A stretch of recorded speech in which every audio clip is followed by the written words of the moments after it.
Power levels of GPS. The GPS satellite uses a minimum power level of 26.8 decibels. GPS satellite uses a minimum power level of 26.8 decibels or 8 decibels watts or 478.63 watts to transmit the L1 C by A code signal to the GPS receiver on Earth. GPS satellite uses a minimum power level of 478.63 watts to transmit the L1 C by A code signal to the GPS receiver to where on Earth. This effective power level, this effective power level is reached by radiating the total power in a smaller beam. This effective power level is reached by radiating the total power in a smaller beam approximately 300 watt toward Earth. An effective power level is approximately 300 watt toward Earth. The radiated power level was selected. The radiated power level was selected to deliver. The radiated power level was selected to deliver adequate signal to noise ratio. The radiated power level was selected to deliver adequate signal to noise ratio so that receiver on Earth can track the signal with an unobstructed view of the satellite, so that the receiver on the Earth whatever we have on Earth, that can able to track the signal without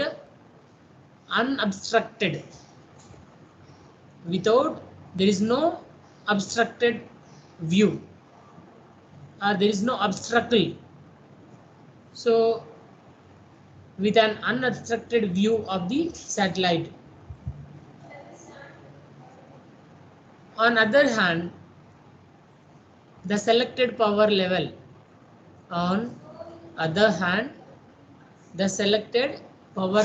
is criticized.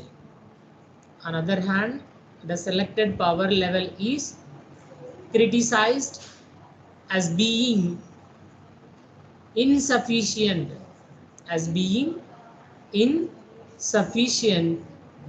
when it is required to operate GPS receiver. When it required to operate GPS receiver under less desirable conditions. The selected power level is criticized.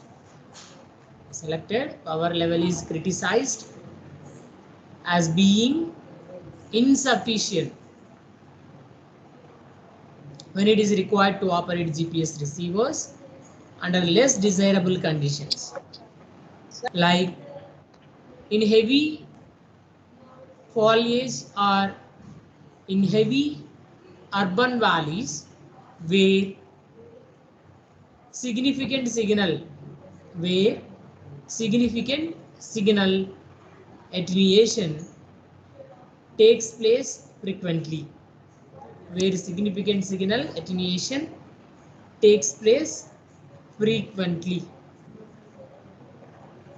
Therefore, upcoming satellites, therefore, upcoming satellites might have higher transmitted power.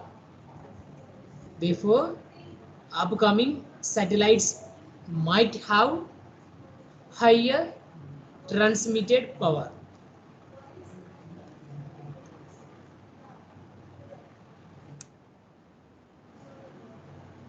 See here we have a few power levels of GPS receiver. Here the first one is the free space loss factor. Free space loss factor. It counts for the loss. It counts for the loss incurred in power density of signal. Incurred in power density of signal due to spherical spreading. Due to spherical spreading while transmitting signal towards Earth. The loss incurred in power density of a signal due to spherical spreading while transmitting signal towards Earth.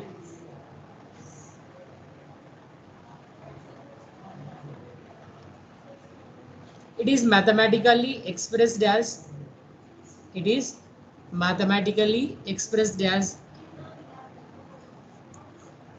FSLF is equals to lambda by 4 pi r whole square. Lambda by 4 pi r square.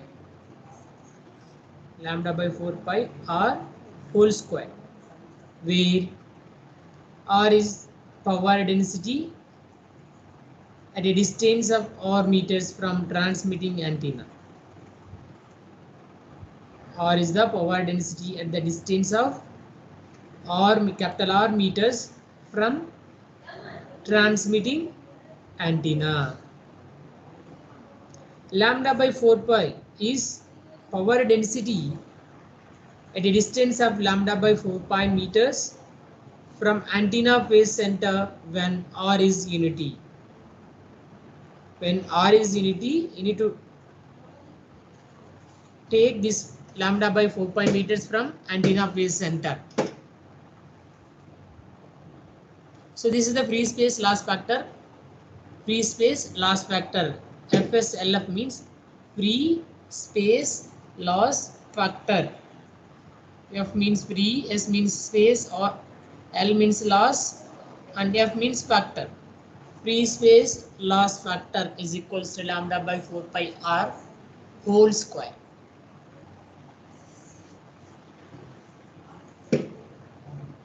And the next one, atmospheric loss factor. Atmospheric loss factor. It is 2 decibel loss. It is 2 decibel loss incurred due to signal attenuation by the atmosphere. It is 2 decibel loss incurred due to signal attenuation by the atmosphere. Calculation of minimum received signal power. The calculation of minimum received signal power considering both free space loss factor and atmospheric loss factor. Here we are going to considering both loss factors of received signal power.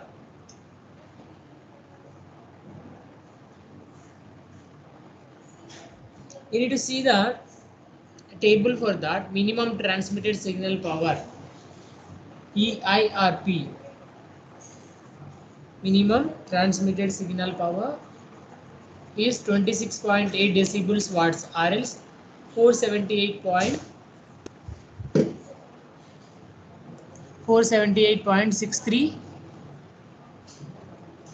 watts. 478.63 watts or 26.8 decibels watts. The free space loss factor.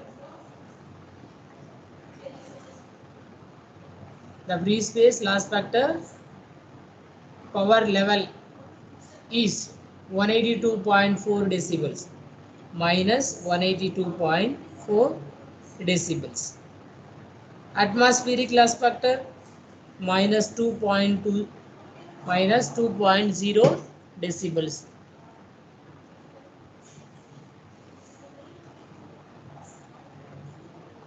Coming to next one, receiver antenna gain relative to isotropic. Receiver antenna gain relative to isotropic. For that the value is 3.0 decibels. 3.0 decibels.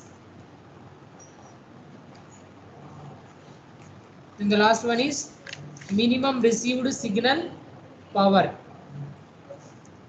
Minimum received signal power. You need to consider both. What we need to consider? False space loss factor, free space loss factor plus atmospheric loss factor plus received antenna gain relative to isotropic. You need to add all this. What we will get it? 26.8 plus 3, 29.8. Subtract 184.4 minus 184.4 plus 29.8 decibels. What is the answer? We'll get it. We'll get it minus 54.6 decibels watts. Minus 54.6 decibels watt.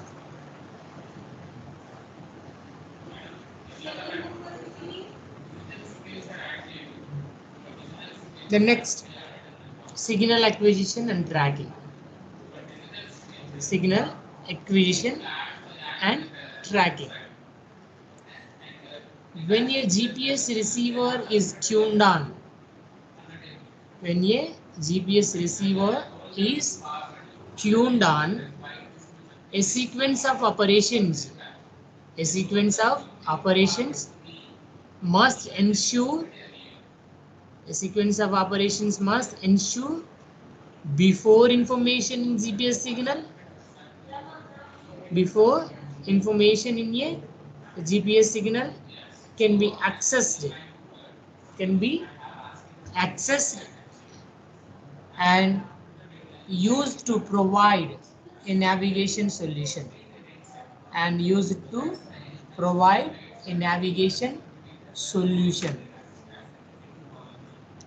The signal acquisition and tracking is carried out. The signal acquisition and tracking is carried out.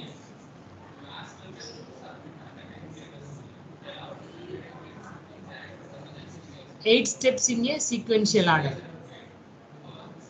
Signal acquisition and tracking is carried out in 8 steps. In a sequential order as follows.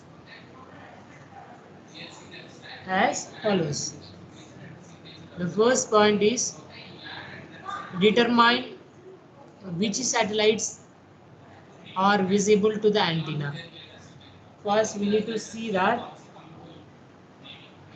how many satellites are visible to the antenna, or which satellite are visible to the antenna.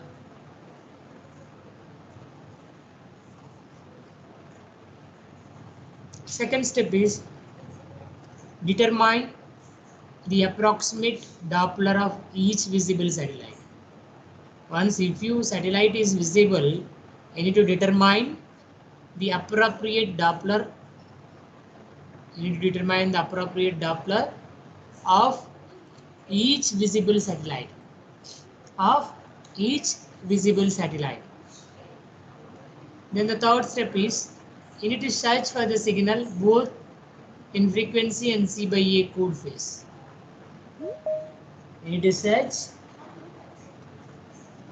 for the signal both in frequency and C by A code phase. Then the fourth step is you need to detect the presence of a signal. Detect the presence of a signal and confirm detection. Detect the presence of a signal and confirm detection. Then the fifth one is lock on to and track the C by A code. And the sixth step is lock on and track the carrier. You need to lock on to and track the carrier. Coming to the seventh step is perform data bit synchronization. You need to perform the data bit synchronization. Then the last step is demodulate the 50 bits per second navigation data. Demodulate the 50 bits per second navigation data. So these are the steps carried out in, these are the steps are using for signal acquisition and tracking in a sequential order. In a sequential order.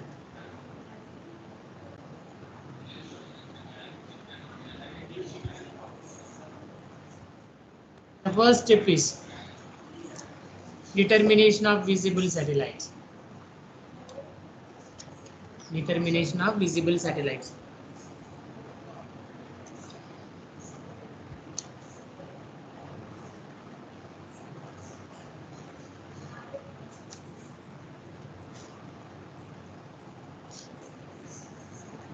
The TTF can be minimized by searching only those satellites. Time to first fix. TTFF means time to first fix. T means time, one more T is 2, F means first, one more F means fix. Time to first fix can be minimized by searching only those satellites. By searching only those satellites that are visible. You need to search and minimize, or minimized by searching only those satellites that are the visible.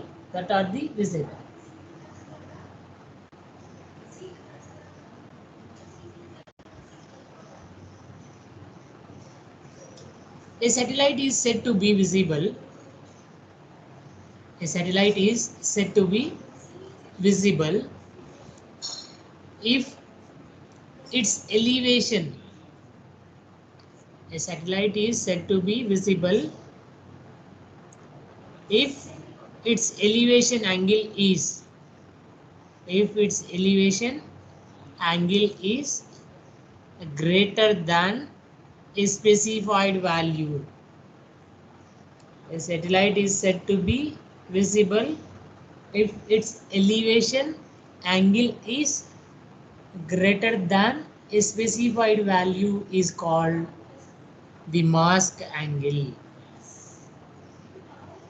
Is called a mask angle. Our typical values are 5 degrees to 15 degrees. 5 degrees to 15 degrees.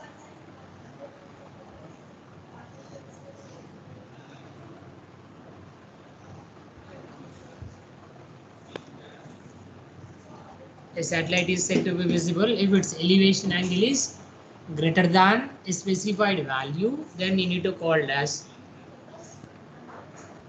the mask angle. Mask angle typical values are 5 degrees to 15 degrees. 15 degrees. At elevation,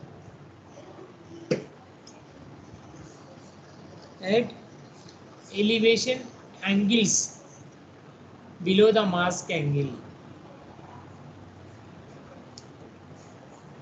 At the elevation angles below the mask angle, tropospheric attenuation and delays. Tropospheric attenuation and delays tend to make the signal unreliable.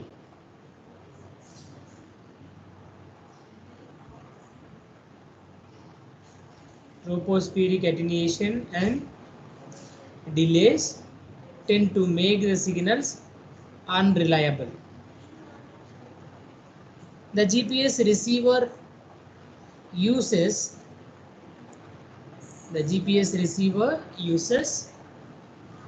approximately or approximate time, approximate position and harmonic data. The GPS receiver uses approximate time, approximate position and harmonic data stored in it and estimates the elevation angle of each satellite.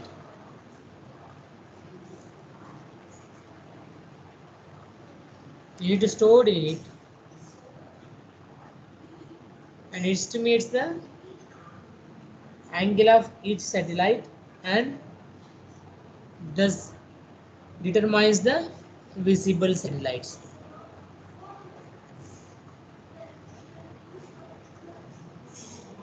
Time to first fix is defined as TTFF is defined as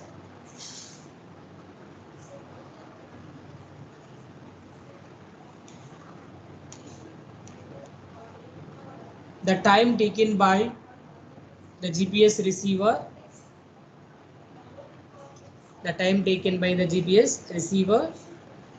to obtain the first navigation solution. The time taken for GPS receiver by the GPS receiver to obtain the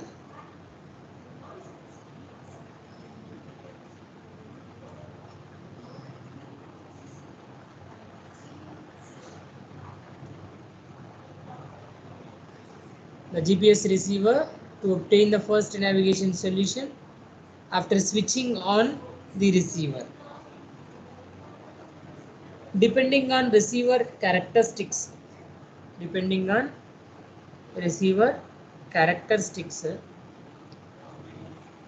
the TTFF, time to first fix, might range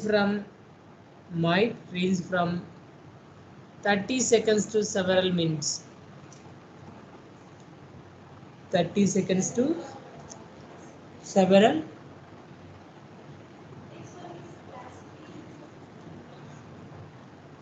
minutes.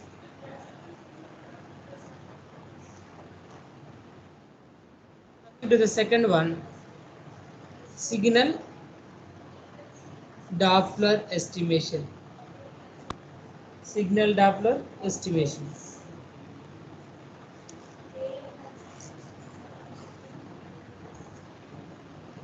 The TTFF can be further reduced. The TTFF can be further reduced if the approximate Doppler shifts of the visible satellite signals are known.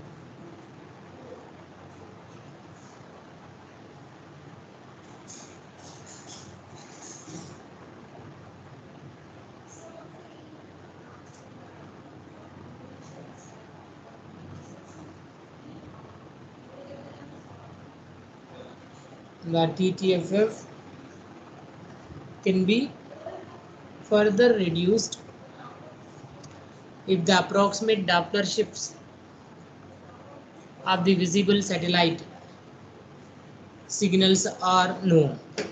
Signals are known.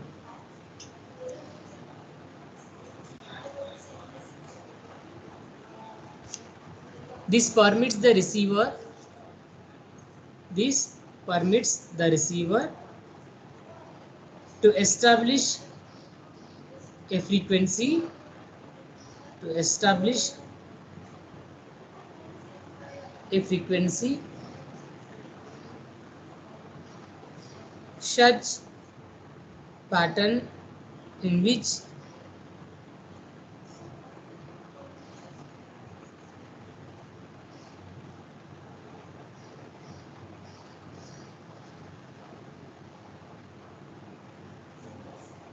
the most likely frequency of reception are searched first.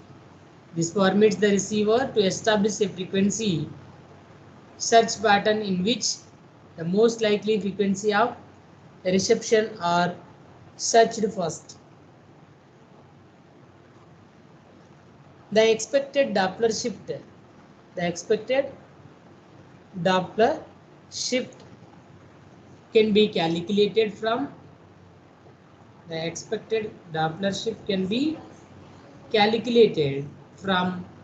knowledge of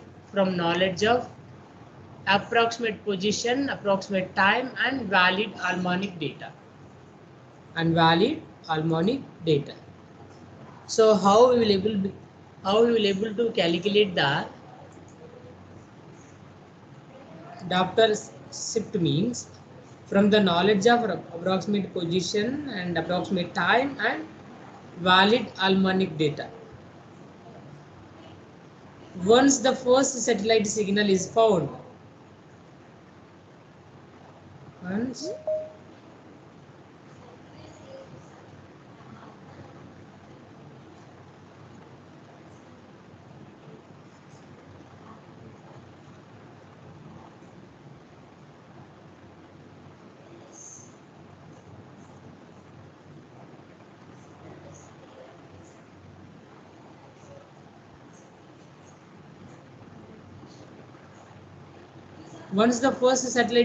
found,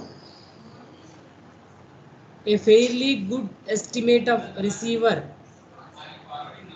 Once the first satellite signal is found, a fairly good estimate of receiver clock frequency error.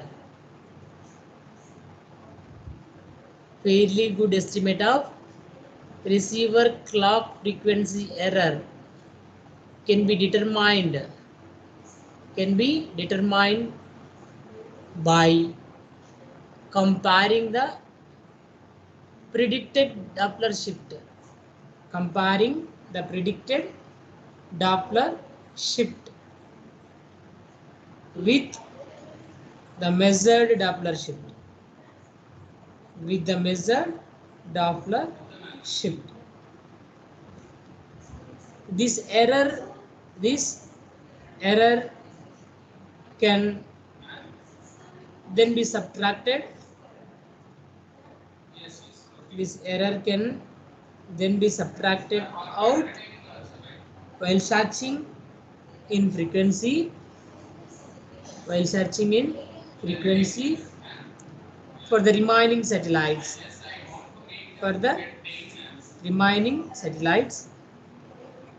Thus significantly reducing the range of frequencies that need to be searched. This error can then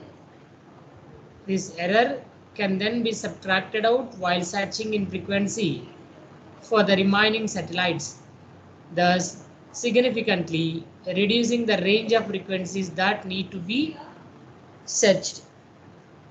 Then the next third one is search for signal both in frequency and C/A code phase.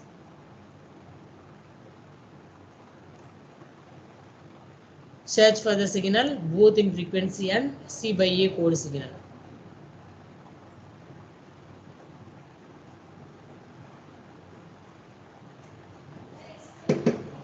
Just need to see that the GPS signals are spread spectrum signals. The GPS signals are spread spectrum signals. GPS signals are spread spectrum signals in which the C by A code are P codes. In which the C by A code are P codes spread the total signal power over a wide bandwidth. GPS signals are spread spectrum signals in which the C by A code or P code spread the total signal power over a wide bandwidth.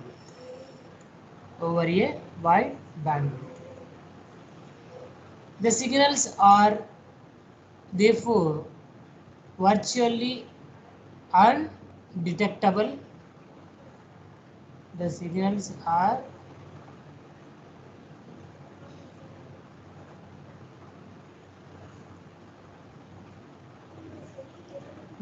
are therefore virtually undetectable. The signals are therefore virtually undetectable unless they are disparate with a replica code in the receiver.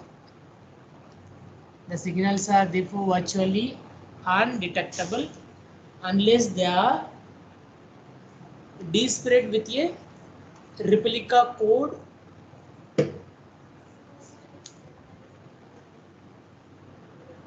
in the receiver that is precisely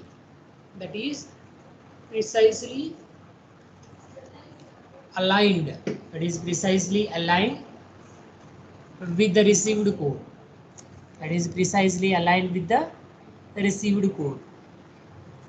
Since the signal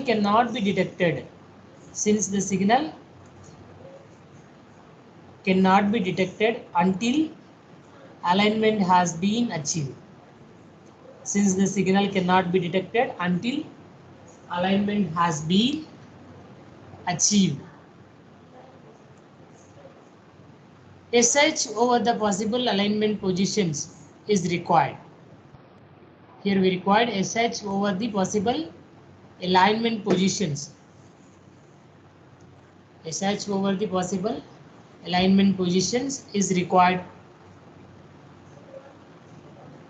for detecting alignments. Therefore,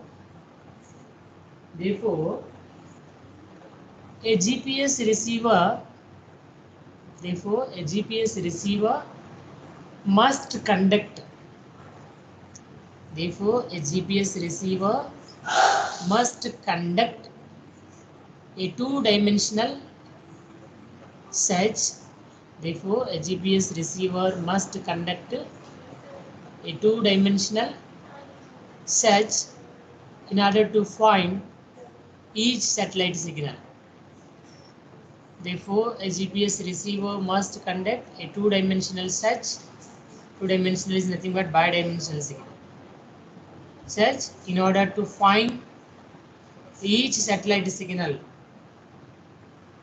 In order to find out each satellite signal where the dimensions are C by A code delay,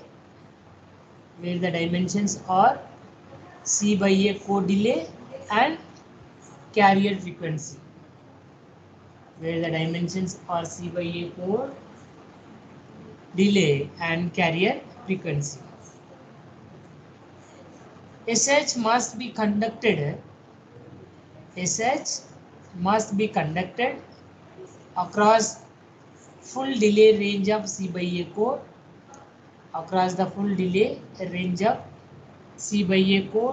for each frequency searched.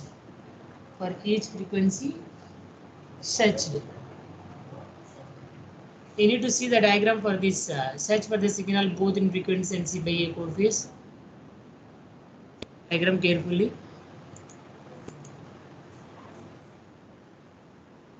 This is the block diagram for bidimensional signal set. This is the block diagram for bidimensional signal set. See the diagram carefully. You need to see the diagram carefully.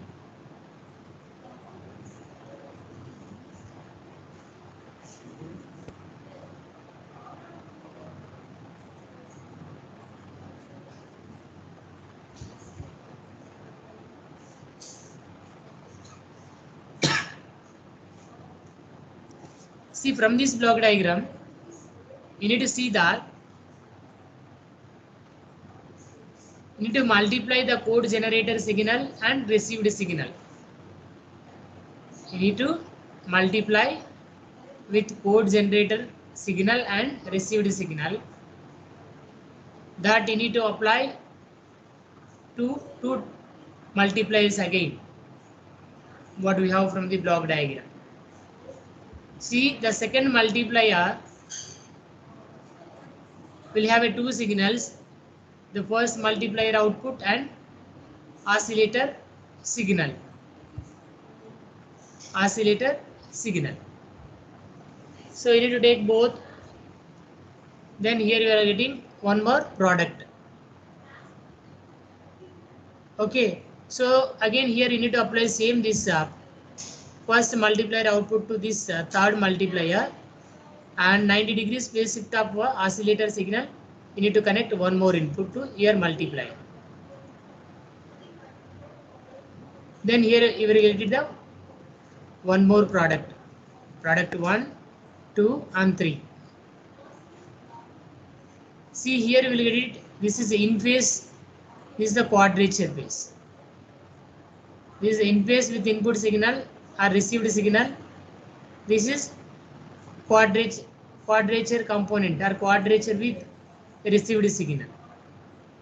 So those two you need to connect to this I square. You need to do the square of this I and square of q. Then you need to do the sum of these two. Then you will get it here. Detection static.